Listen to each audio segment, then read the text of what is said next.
jutusaade. Jutusaade.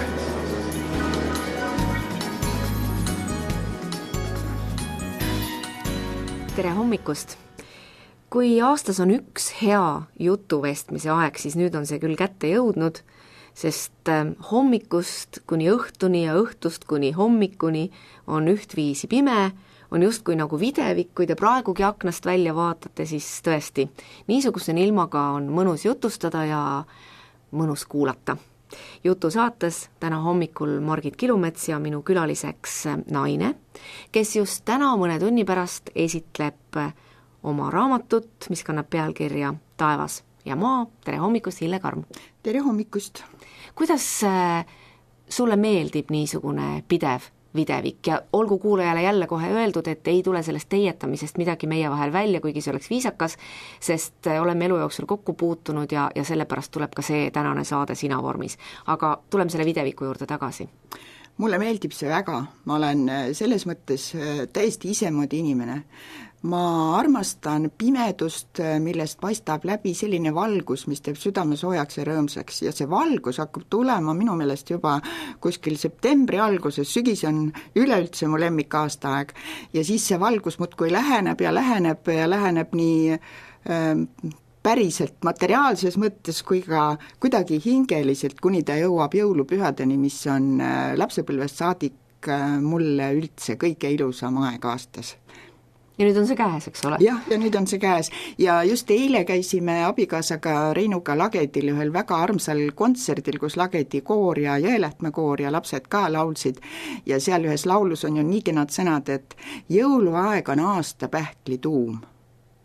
No fantastiline. Nii ongi. Kirjutamine on niisugune asi, mis mõnele inimesele sobib väga ja teise jaoks on ülim piin. Kui kaua sa mäletad ennast kirjutamas? Ma mäletan ennast kirjutamas täpselt nii kaua, kuni ma üldse ennast mäletan. Ja ma mäletan, et ma istusin isaga koos laua taga, nii nagu me praegu siin istume, isa oli teisel pool lauda ja mina teisel pool lauda ja mina kirjutasin. See tähendab, kõigepealt ma vedasin mingeid jooni edasi-tagasi ja siis ma tahtsin kangesti samamoodi tähti teha, nagu isa tegi ja ma saingi need tähed päris varakult selgeks, nii et enne kooli 6-aastaselt ma kirjutasin päevikut ja kirjutasin ka seda, kuidas isa käis mandril ja ei saanud üle Suureväina tagasi ja täiesti lugu oli, ainult et ühtegi kirjavahemärki ma ei raatsinud panna ja kõige lõppu ma olin siis ikkagi otsustanud, et kõige lõppu käib punkt. Kui palju sul päevikuid alles on? Mul on päevikuid alles ikka mõni hea kaustik ja ma mõtlesin, et siis kui ma mõned head aastad tagasi viskasin ära oma kunagi ära lõigatud juuksed, nad olid mul patsis ja me tegime lõket ja me viskasime ära neid asju, mis olid järele jäänud tühjas majas, kus inimesed olid läinud, kes igavikku, kes mujale ja ma mõtlesin, et viskaks õige päevikut ka, aga millegipärast ma ei visanud. Ja nüüd, kui ma raamatut kirjutasin... üldse sulle pähe tuleb oma päevikud nüüd veel ära visata? No see ei olnud päris nüüd, see oli 10-15 aastat tagasi ja ma mõtlesin, et kellele neid siis nüüd ikka vaja on ja selgus, et mul endal oli vaja. Jah. See raamat, mida sa täna esitled, Peeteli kirikus kannab pealkirja Taevas ja maa ja see on raamat sinust ja sinu perest ja sellest ajast, kui sa kasvasid. Mulle tundub, et see on võib-olla kõige raskemini sündinud raamat sinu raamatute seas, aga ma võin eksida. Jah, sul on õigus. See on tõesti raskesti sündinud raamat, mitte sellepärast, et mul oleks olnud raskem seda kirjutada, vaid meenutada oli raske. Ja raske oli ka sellepärast, et õigemini ma otsustasin kirjutama hakata ikkagi sellepärast, et mu ema, kuigi ta oli väga kõrges eas juba, aga täiesti terava mäluga aga ta lahkus poole päevaga. Ja mul jäi niisugune võlatunne ja ma kirjutasin selle raamatu sissejuhatuse paar nädalat pärast ema minekut, sellepärast on see natukene niisugune võib-olla ebaharilik see sissejuhatus, praegu ma enam ei kirjutaks, sest kõik see valu ja kõik need tunded on lahtunud. Ja kirjutamise sisse jäi ka veel üks teine raske sündmus, nimelt see, et minu keskmine vend lahkus kevadel ja ma nägin aasta jooksul, tegime kaasa tema raske haiguse ja kõige selle. Ja võib-olla ka see, et üldse oma lapsepõlve, mis ei olnud väga lihtne, et seda meenutada, aga teisalt jälle ma arvan, et ma pidin selle raamatu kirjutama, ma lihtsalt pidin. Ma loen siit raamatu tagakaanelt kuulajatele ette mõned read, mõned küsimused. See on lugu lapsest, kes kasvab kirikuõpetaja peres 50. 60. aastate Nõukogude Eestis, kus inimene arvab end olevat kõige vägevama ja usku jumalasse peetakse igandiks helgesse tulevikku tormaval teel. Hoolimata sellest peaks kirikuõpetaja peres sündinu justkui enesestmõistetavalt jagama maast madalast oma vanemate tõekspidamisi. Ja nüüd tulevad sinu küsimused, miks olen ma sündinud just niisugusesse perre sellises riigis, miks peab meie pere rändama ühest kohast teise, miks minu isa on valinud ühiskonnas väärtusetu ameti, mis maa see on, kus niisugust peret nagu meil kummaliseks peetakse. Ja kõik see, millega sina siis teismelisena ja sealt edasi oma pead oled vaevanud ja murdnud, et see ei ole, jah, sugugi lihtne olnud. Aga kui me korraks sinu vanemate juurde tuleme, siis millisena sa nende omavahelist läbisaamist ja nende suhet mäletad? No ma mäletan seda kindlasti heana, aga nad olid erinevad inimesed ja võib-olla nad ka täiendasid teineteist, aga isa oli selline inimene, kes tõesti südamest teenis Jumalat. Ja vahel mulle tundus, et tema ongi teise jalaga. Ühe jalaga on ta maa peal, aga teise jalaga ongi ta taevas. Ja sellepärast, et niisugused maised toimetuleku mured jäid enamasti ema kanda. Ja nad tõesti jagasid seda rõõmsalt kahekesi, aga vahel, kui ma kõrvalt vaatasin, siis tundus mulle, et see ongi selline taeva ja maa, selles mõttes ka jah, et taevas ja maa olid kokku saanud ja mina ikka justkui tahtsin olla tugevamini maa peal. Sinu neiupõlve nimi oli Okk. Jah. Ja see taeva ja maa vahel kõikumine tegelikult kulmineerub minu jaoks selles raamatus selle otsusega, kui sa otsustad ennast nagu ikkagi sellest oma ema ja eriti isa meelsusest nagu natukene lahti rebida ja hakata elama sellist nõukogude noore aktiivset elu. Kuidas sa need otsused enda sees vastu võtsid, kuidas sa seda mäletad, seda aega, millal sa siiski otsustasid nagu teisiti elada? Kahtlemata see aeg oligi raske ja ega ma ei teinud seda 1 päevaga, 2 päevaga, ka mitte 3 päevaga, et mida teha ja kuidas olla ja ma arutasin neid iseendas, muidugi rääkisin ma ema ja isaga ka, aga mitte kõigest ja küsisin päevikult siis nõu ja niimoodi ma küpsesin ja ma otsustasin, et ma tahan olla, jah, ma tõesti tahtsin olla nagu teised, sest meie pere oli lihtsalt teistmoodi, ma ei taha öelda, et kasutada sõna tõrjutud või midagi taolist, aga kui ma mõtlen praegu selle hiljutisele reklaamikampaaniale Erinevus rikastab, siis võiks nii olla. See võiks nii olla ükskõik millisel ajal, ükskõik millise ühiskonna korra ajal, aga ometi see millegipärast ei ole. Ei ole Eestis ja tõenäoliselt ei ole ka kogu maailmas. Aga oleks väga ilus, kui see nõnda oleks ja kui me ei püüaks järgida mingit keskmist nagu teised või nagu peab. Aga tollal oli tõesti, et kes oli valinud vaimuliku ameti, oli mõnes mõttes omas riigis, omal maal paguluses. Aga ma ei tahtnud olla paguluses. Ma tahtsin, mul oli energiat, ma olin tubli õppija, ma tahtsin kirjutada, ma tahtsin kõike seda teha, ma tahtsin hirmsasti olla ainult maa peal, teatud eas. kas see tähendas kodus konflikte? Vanaemaga tähendas, nagu ma raamatust loen. Jah, aga see ei tähendanud selliseid konflikte, mis võib-olla ei oleks mind kunagi taeva juurde tagasi toonud. Ja ma olen tagantjärele ka väga tänulik oma emale ja isale, et nad oma hinges elasid seda ilmselt väga sügavalt üle, minu otsust, aga nad ei keelanud otseselt, nad ei mõistnud mind hukka.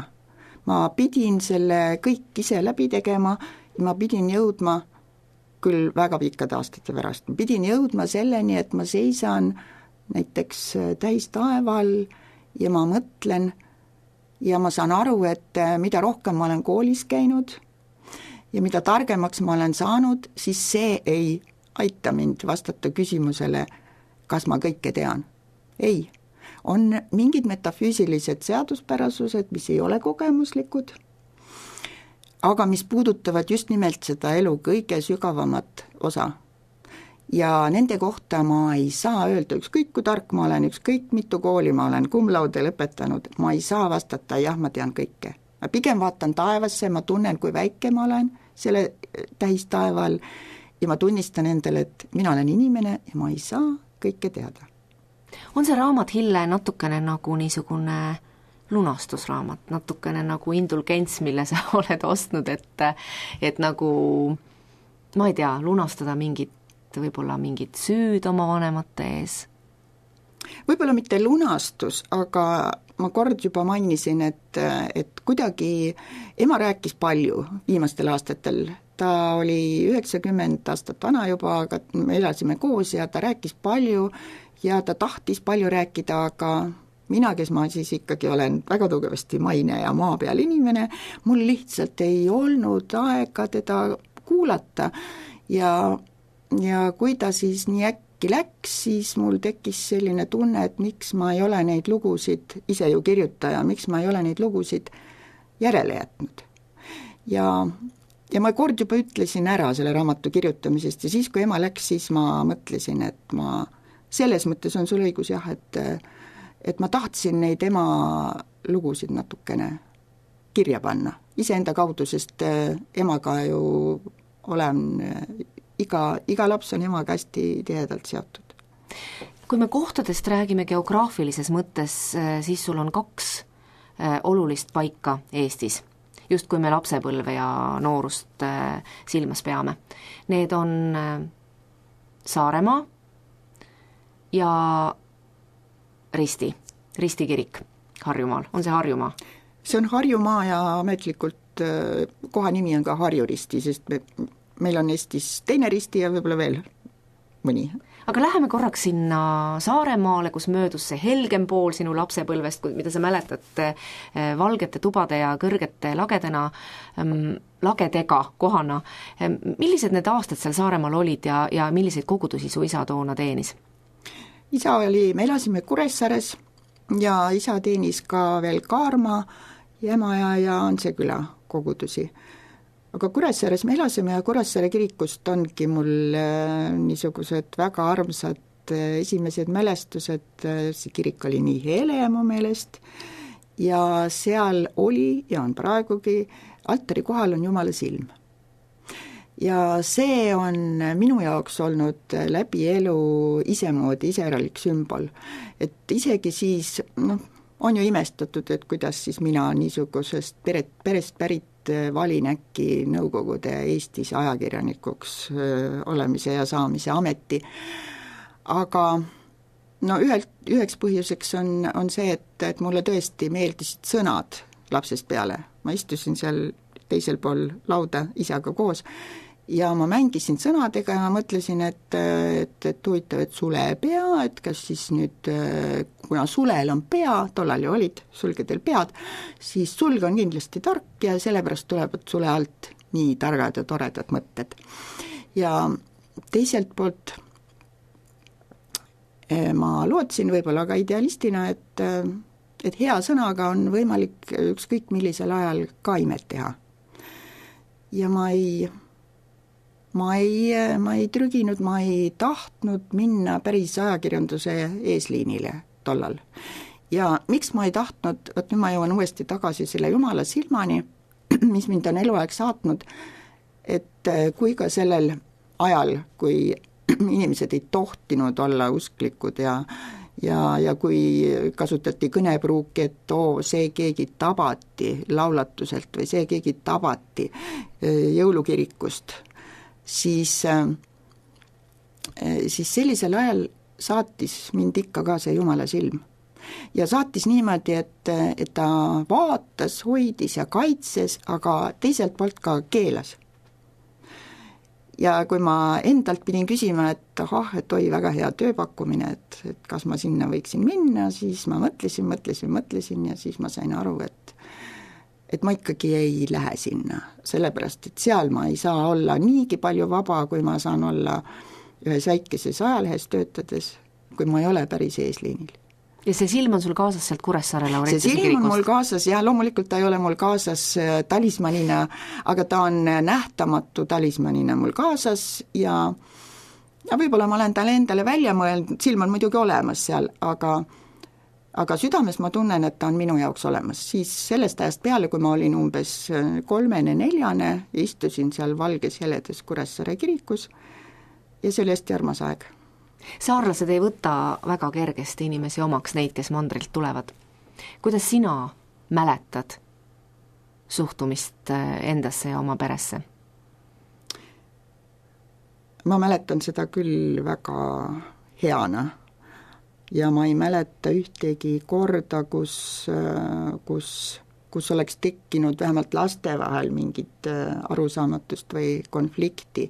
Võib-olla tasapisi hiljem küll, kui ma juba kooli läksin, siis ma sain aru, et kui mina ja minu vennad, et kui me nüüd käime kirikus, et see on nüüd natuke küll teistmoodi, et siis hakkasid juba ka ajad muutuma 60. aastate poole ja kui kiriku suhtes mindi väga karmiks. Ja siis ma hakkasin nagu tundma, et kuidagi, et me oleme ikka väga teistmoodi, aga see ei tulnud küll mitte sellest, et nüüd saare rahvas oleks kuidagi seda eriliselt teinud, vaid lihtsalt aeg läks niisuguseks. Sa oled käinud koolis koos Ivo Linnaga, seal samas Saaremaal? Jah, seal samas Saaremaal läksime ühel aastal ühte esimesse klassi ja käisime seal koos 4 aastat. Ja sellest ka loomulikult järgmine muusikavalik, kui me Hillega arutasime, et jõuluajal oleks ju tore mängida selles jutusaates ka mõni laululugu, siis nüüd tuleb see Ivo Linnalt, aga see on lugu, mis väga sageli raadioeetris ei kõla ja see kannab pealkirja Halli mehe laul.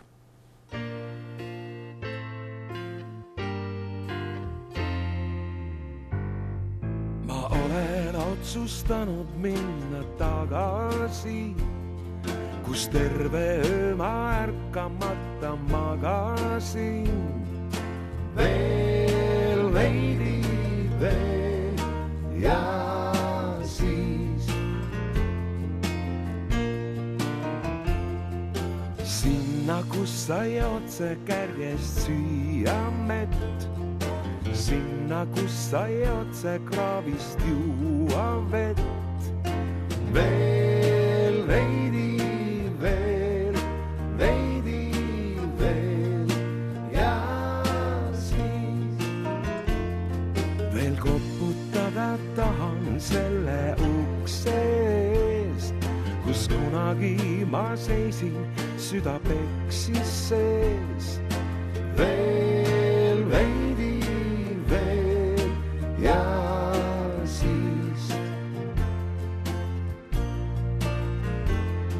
ma olen otsustanud minna tagasi, kus õunaraksus 1004 plagasin.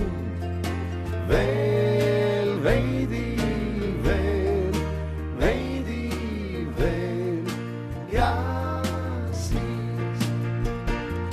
ma sinna lähen, kus lumemembed reas, kus vanaema silitas mul pead. Ei usu sõber mind, et sinna jõuan ja eriti, et alatiseks jääb.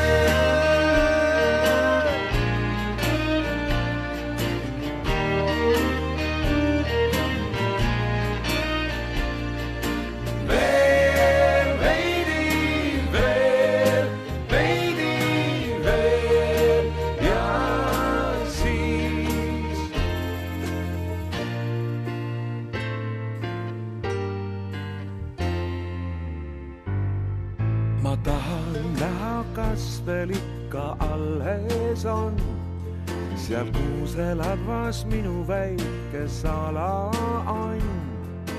Veel veidi veel ja siis kas istuvad veel eidekesed pingi peal ja koovad oma sokkidesse kärbseread. Veel veidi veel, veidi veel ja siis ma sinna lähen, kus lumemembed reas, kus vanaema silitas mul pead. Ei usu sõber mind, et sinna jõuan ja eriti, et alatiseks jääb.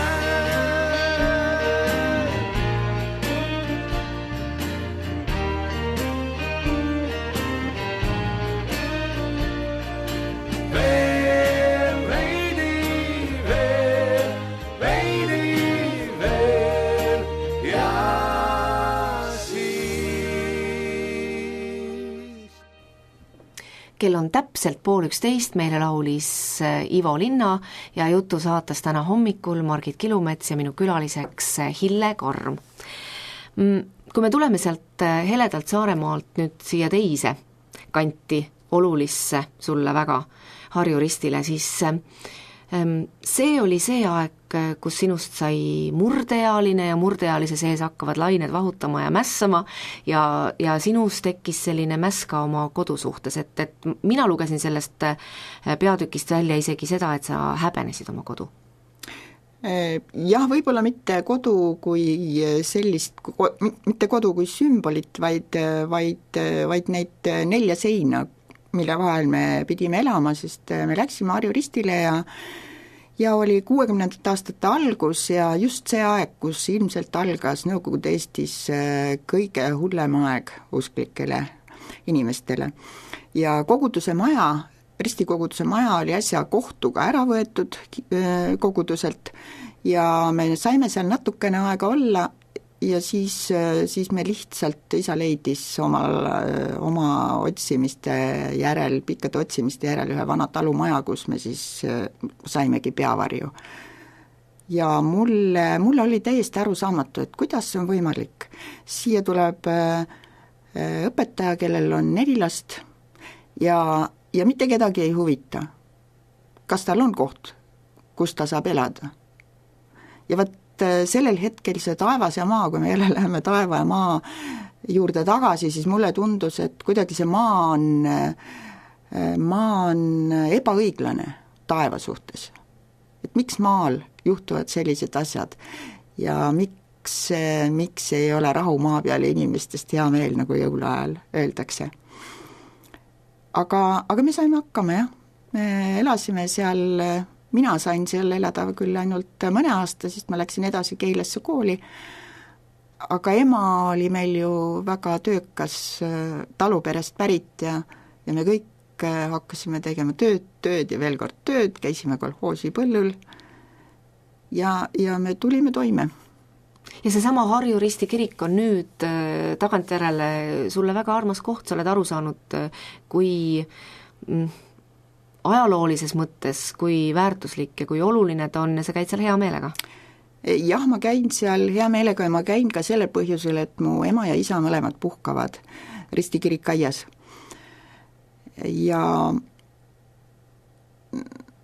tollal ju keegi ei rääkinud ja räägitakse ka praegu suhteliselt vähe, et kui tähtis koht on Risti Eestimaa mõistes, et just nimelt Ristil asutati esimesi koole ju siis ja kirikuõpetajad olid need, kes hakkasid andma Eesti inimestele haridust.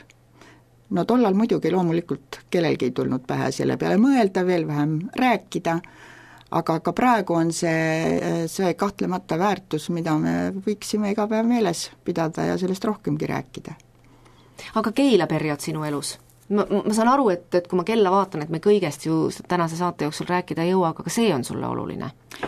Jah, see on oluline, sest see oli minu koolis käimise raja loogiline jätk. Ristil oli 8-klassiline kool ja ma pidin edasi minema keskkooli ja Keilasse ma keskkooli läksin ja käisin seal 3 aastat, tollal oli 11 aastat ju keskkool ja see oli niisugune aeg, mida ma raamatus olen nimetanud tulevikumaaks, sest siis ma võtsin sellest maast kõik niisuguse enda arvates küll hea, mis see maa mulle pakkus, aga ma arvan, et ma ei teinud liiga ka oma emale ja isale, sest see Jumala silm ju jälgis mind ikkagi. Midagi ei ole parata. Ja oma südames ma olin ikkagi nendega. Aga ma tahtsin nii väga olla ka kõigi teistega ja kaasa teha kõik need koolis toimuvad suurepärased sündmused ja Keila kool oli tollal ja ma usun, et ta on ka praegu väga tubli ja ma nautisin seda. Kas sa oled oma ametivalikut kunagi elu jooksul kahetsenud, mõelnud, et tegelikult oleks minust võinud saada tubli arst või midagi muud? Väga paljud inimesed kipuvad kahetsema, aga mina ei oska kahetseda, sest ma ei mäleta, et ma oleksin tahtnud ja võib-olla ka osanud midagi muud teha, sest ma lapsest saadik tõepoolest, mul oli, emagi ütles veel hiljuti, et sul oli ju pliiat sündides peas. Kuid mida ta selle all mõtles, seda ma päriselt aru ei saanud, aga tõesti nii kaua, kui ma mäletan, ma mängisin sõnadega, kui ma oskasin kirjutada, siis ma juba kirjutasin sõnu ja ma arvasin, et ma tõesti mitte midagi muud ei oska, aga kaua aega ma arvasin, et ma pean piirduma ajakirjanikutööga ja mu esimesed raamatud ilmusid ju 80ndatel aastatel, aga siis ma arvasin, et ma ei ole ikka nii hea, et mis mina, see tekib paratamatult paljudel inimestel ja ka mul oli see küsimus, et ei tea, kas ma nüüd ikka, mis kirjanikku minust saab. Aga kui ma siis sain tasapisi vanemaks ja siis sain aru, et ajal on omad piirid ja rajad ja raamid ja kui sündisid mu vanema tütre Tiina esimesed lapsed, siis nemad hakkasid küsima, et vanaema, räägi, kuidas sina olid väike, no siis ma rääkisin lugusid, kuidas ma olin väike, põhiliselt neid Saaremaa lugusid, pidin juurde ka mõtlema, sest ma olin nagu liiga korralik laps ja mul ei olnud nii põnevaid no lugusid. Ikka mõned mutrineelamised ja sellised lahedad asjad juhtusid sinuga ka? Seda küll, jah. Ja siis panin need lõpus ka kirja, sest mõtlesin, et äkki teised vanaemad loevad ja siis hakkavad nemad ka oma jutte rääkima ja nii ongi juhtunud ja mul on selle üle hea meel olnud ja ma olen tõeliselt tänulik oma elule, oma saatusele, et mul on antud aega nüüd kirjutada ka raamatuid. Jõuluraamatuid, lasteraamatuid ja tegelikult oled sina üks nendest, kes kusagil 4 aastat tagasi, siis kui elularaamatuid Eestis veel vähe kirjutasid raamatu Helgi Sallost. Kui sa võrdled nüüd 2 kirjutamise protsessi, kirjutada raamatut iseendast ja oma elust ja kirjutada seda kellestki teisest, kes on Eesti rahvale väga kallis ja armas, siis kui suur see vahe on kirjutamise protsessis? Kirjutamise protsessis ei ole vast vahet, aga ma hakkasin aru saama, kui suure vastutuse, eks ma sain tollal ka aru, aga kui suure vastutuse ma võtsin enda peale, kui ma kirjutan teise inimese elulugu. Sest nüüd, kui ma ise kirjutasin endast ja sellest, mida mina olin läbi elanud, siis ma panin tähele, et iga sõna oli mulle hirmus tähtis. Ja ma saan paremini aru sellest, kui Helgi või ka Elle Kull, kellest ma hiljem kirjutasin, kui nad ütlesid, et ei, see sõna ei ole õige ja et võtame ikka selle sõna ja päris nii see ei olnud. Ja paljusid asju ma hakkan paremini mõistma, mulle tuli meelde Helgi sõnad, kui ta ütles, tema ema lahkus umbes samal ajal, ta oli umbes sama vana kui mina, kui minu ema läks. Ja Helgi tollal ütles, et ta sai aru, et ta sai alles siis täiskasvanuks. Ma ei saanud sellest tollal väga hästi aru. Ma mõtlesin, et kuidas? et ta oli juba nii vana. Ja nüüd omad lapsed, oma elu. Ja nüüd olin mina ka juba nii vana ja mulle tuli plaksti see koht meelde.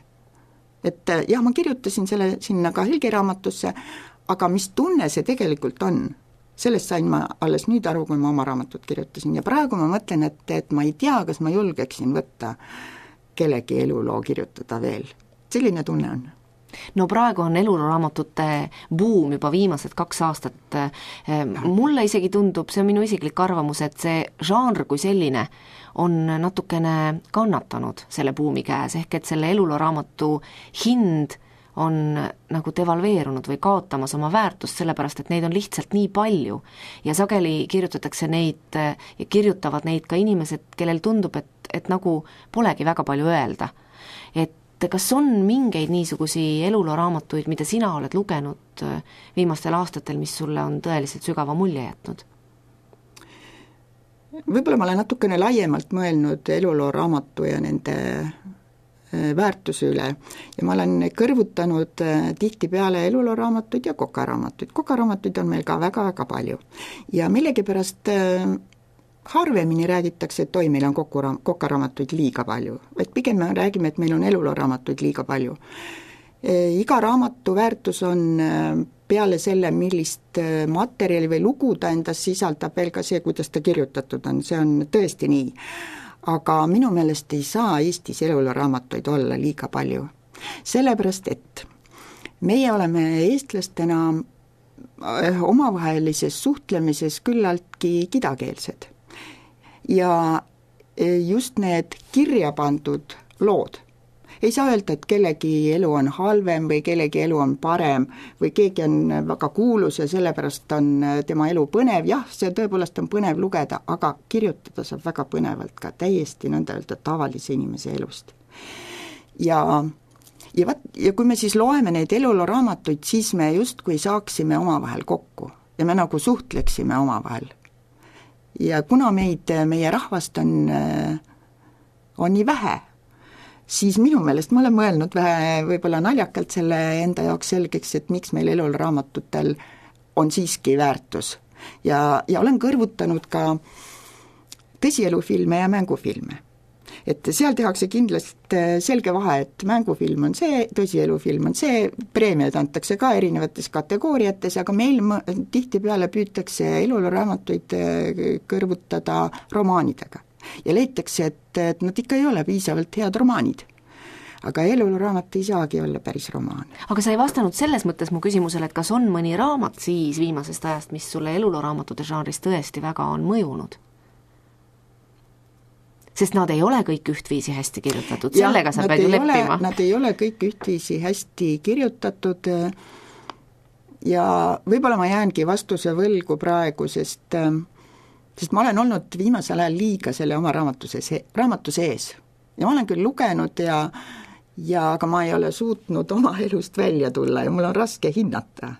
Aga ma lisaksin juurde laiemalt vast ikkagi seda, et kui kokaraamatud on meie kehale kahtlemata äärmiselt vajalikud, siis need elulooraamatud, eriti kui nad on hästi kirjutatud, siis nemad on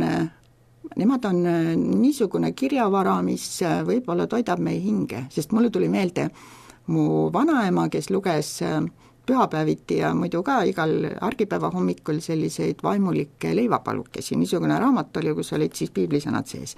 Ja mina küsisin lapsena, et miks need on leivapalukesed? Et seal ei ole ju toitu sees. Ja siis ta ütles, et jah, aga hing tahab ka toitu. Kes on sinu parimad kriitikud? Kas sa näiteks annad oma raamatu käsikirja oma abikaasale lugeda? Ma tean, et üks sinu tütardest aitab su raamatuid kujundada, aga kas ta ka sisuliselt näiteks sekkub või ütleb, et ema, seda oleks võinud teisiti öelda või sellest poleks pruukinud üldse kirjutada?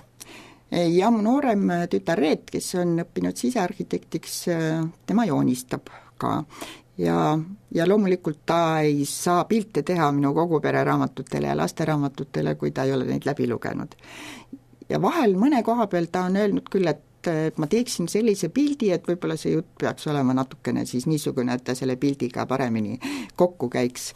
Aga üldiselt üldiselt me austame teineteist, me arvame, et me oleme mõlemad loomingulised inimesed ja ma olen väga õnnelik, et ma olen saanud nii lähedalt võtta joonistaja, kes teeb kiiresti ja imelikul kombel see minu mõte, mida ma olen pannud raamatusse, see tuleb pildina niimoodi välja, et ega mina ei seleta enne talle üle, et ole hea, et joonista juurde sinna täpselt see ja see pilt, vaid ta teeb pildi selle koha peale, kus mina kujutangi, kirjutades juurde, kujutangi endale ette, et seal võiks olla nüüd see pilt. Aga sinu mees, kui palju sekkub või ütleb üht ja teist või üldse ei ütle? Ma arvan, et ta on mulle toeks ja ta on kandev jõud nii füüsilises kui sisulises mõttes, aga ta on tehnikainimene ja ta laseb mul ka toimetada. Võib-olla selles mõttes omapäi ja eks kirjutamine ju ongi ikkagi üksildane tegevus. Ja kui ei taha kirjutades üksi olla, ma ei tea siis, kes kirjutamine väga välja tuleb. Millega sa leiba teenid? Kirjutamisest ju ei päriselt ikkagi ära ei ela. Leiba ma teenin nüüd juba 15. aastat kindlustusseltsis, mille nimi on praeguseks Ergo, varem oli see Pika kindlustus ja enne seda ma olin ju ajakirjanik, ma olin väikeses ajalehes Tallinna Polütehnilises instituudis, mis nüüd on Tallinna Tehnikaülikool, tegin seal ka praeguses mõistes niisugust kommunikatsioonijuhi tööd ja siis olin aastaid ajakirjas Eesti Naine ja selle järel siis tuli Uus Eesti ja siis selgus, et ma olen väga vana. Ja nüüd mulle tundub, et ma praegu olen palju noorem. Aga et ma olen uude ajakirjandusse nagu suhteliselt vana ja siis ma mõtlesin, et hea küll, et ma teen siis midagi muud. Ma õppisin turundust ja reklaami, kõik väga maised alad. Ja läksin ajalehe kuulutuse peale tollasesse Pika kindlustusse kommunikatsioonijuhiks, kus ma olin üle 10 aasta ja siis otsustasin, et nüüd mul on viimane aeg hakata põhjalikult lõplikult kirjutama. Nüüd ma hakkan kirjanikuks, otsustasin ma poolnaljaga ja taantasin ennast toimetajaks, nii et praegu ma Ergos tõlgin eesti keelest eesti keelde, tähendab, ma teen neid keerulisi kindlustuse tekste, mida oskajad inimesed, nemad tunnevad hästi teemat, aga võib-olla see väljendus alati ei ole selline, et tavalised inimesed või inimesed, kes ei ole selle alaga seotud, aru saaksid, et ma püüan neid panna korralikku ja arusaadavasse eesti keelde. Aga mis su päevadesse veel kuulub? Et sa teed nii-öelda palgatööd ja sa kirjutad siis mingitel hetkedel raamatuid, aga mida veel? Mida sulle meeldib teha? Mulle meeldib kiiresti käia. Jah, et kui mul on vähegi aega, siis ma lähen, ma ei taha öelda, et päris sihitult, tihtipeale ma võtan kepid ka, ma olen ikka juba aastatipikkune kepikõndija ja siis käies ma muidugi päris ei saa ka kirjutamisest ava alla, sellepärast et käies ma mõtlengi välja, mida ma siis nüüd järgmisena kirjutama hakkan. Ja loomulikult 3 armast lapselast, mul on nüüd, kõige vanem on 11 ja kõige noorem on 5 ja nendega koos on ka niisugune maailma avastamine ja pealegi nad annavad ju ideid ja mõtteid, et mida vanaema võiks järgmisena paberile panema hakata. On sul põhimõtteliselt olemas see plaan kuklas, mida vanaema hakkab järgmisena paberile panema? Jah, mul on kogu aeg mingi plaan kuklas ja mul on üks jutukogu on mul enam-vähem ka valmis ja siis ma tahaksin hirmsasti selle Taeva ja maa järel, mis on ju ikkagi sügav, ma tahaksin öelda, et see on sügav raamat ja oli suhteliselt raske kirjutada. Ma tahaksin proovida, et kas ma oskan midagi naljakat ja lahedat kirjutada. Taeva ja maaga astud sa rahva ette täna Peeteli kirikus. Miks see kirik sulle eluteel oluline on? Ajaga on nõnda, et aeg enamasti viib meie juurest ära, viib inimesi ära, viib sündmusi ära, viib maju ja hooneid ära, aga Peeteli kirikuga on juhtunud nõnda, et selle on aeg nagu tagasi toonud. Ja sellepärast, et minu emale oli see väga oluline noorpõlve kirik, tema koos isaga siis juba elas Pelgulinnas ja Peeteli kirik oli esimene ja ainus luteri kirik, mis Eesti Vabariigi ajal ehitati. Ja 1938 avati ja ema käis seal laulukooris ja käis laulukooris ka siis, kui mina olin juba sündinud, aga mina muidugi ei mäleta seda aega. Aga ja siis vahepeal juhtus niimoodi, et oli sõda, oli märtsi pommitamine ja kirik kaotas torni, aga ta ikka veel oli püsti, aga 62. aastast alates anti see kirik Eesti telefilmile. Ja seal müüriti aknad kinni, sest võtteid oli vaja teha pimedas. Aga siis tulid jällegi uued ajad ja see kirik hakkas tõusma tänu inimestele. Ja oli aasta 98, kui mul õnnestus, ema oli siis juba minu juures elamas ja meil õnnestus mõlemal olla seal kiriku akende avamise teenistusel. Oli imekaunis oktoobrikuu, värvilised vahtralehed passid aknast sisse, aga see kirik ei olnud veel kaugeltki valmis, aga kogudus juba tegutses. Ja siis sellest ajast alates käisin ma seal aeg-ajalt emaga, ema sai seal käia veel üle 10 aasta ja ema saatsime sealt möödunud aastal ka igavikuteele. Nõnda siis, et aeg ei vii alati ära, vaid aeg toob tagasi. Imelik, nii imelik, kui see ka ei ole. Kui tihti sa üldse praegu kirikus käid? Ma ei söanda küsida, aga võib-olla et peaks, et kas sa oled usklik inimene, kas sa käid regulaarselt pühapäeviti kirikus?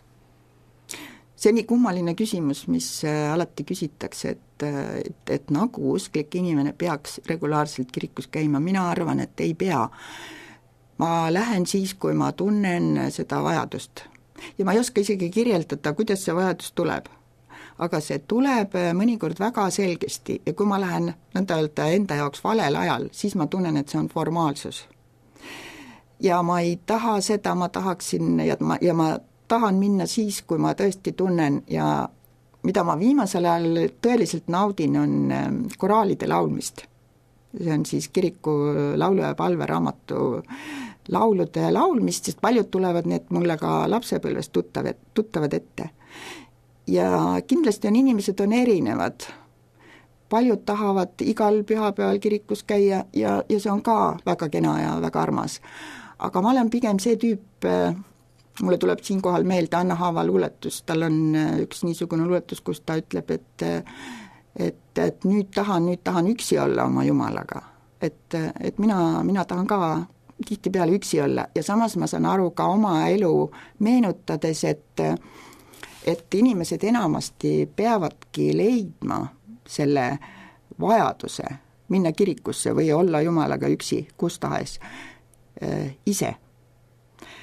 Paljudel võib olla abi sellest, kui keegi kutsub ja keegi innustavalt räägib, aga enamasti on see niisugune asi, mis sul südames on, mida keegi ei näe ja kui ta sul südames on, siis ei olegi tähtsust, kui tihti sa kirikus käid, vaid kui tihti sa tunned, et see tunne on sinus olemas. Ja võib-olla ma kirjutan sellest pisut ka raamatus, võib-olla see tunne sarnaneb, see on ülev tunne, see on püha tunne. Ja et võib-olla see sarnaneb pisut sellele tundele, mida me tunneme lauluväljakul. Kui me kõik koos seal oleme, kes laulmas, kes kuulamas. Aga sama tunnet saab kätte ka kirikus, kui laulda mõnda eriti võimsat koraali ja kui orel mängib nii, et sipelgad jooksevad mööda selga ja sa saad laulda, et taevas ja maa on täis tema au. Kohe on käes kõige ilusamate pühade aeg. Sinu jaoks ka, kui me saadet alustasime, siis sa ütlesid, et jõuluaeg on sinu jaoks kõige tähtsam ja kõige ilusam aeg aastas. Kuidas need pühad sinu perele tulevad?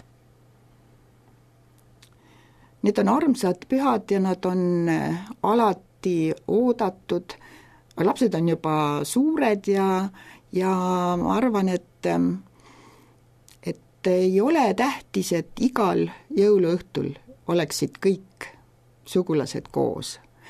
Et niisugune füüsilises mõttes lähedalolek ei ole nii tähtis kui hingelises mõttes lähedalolek.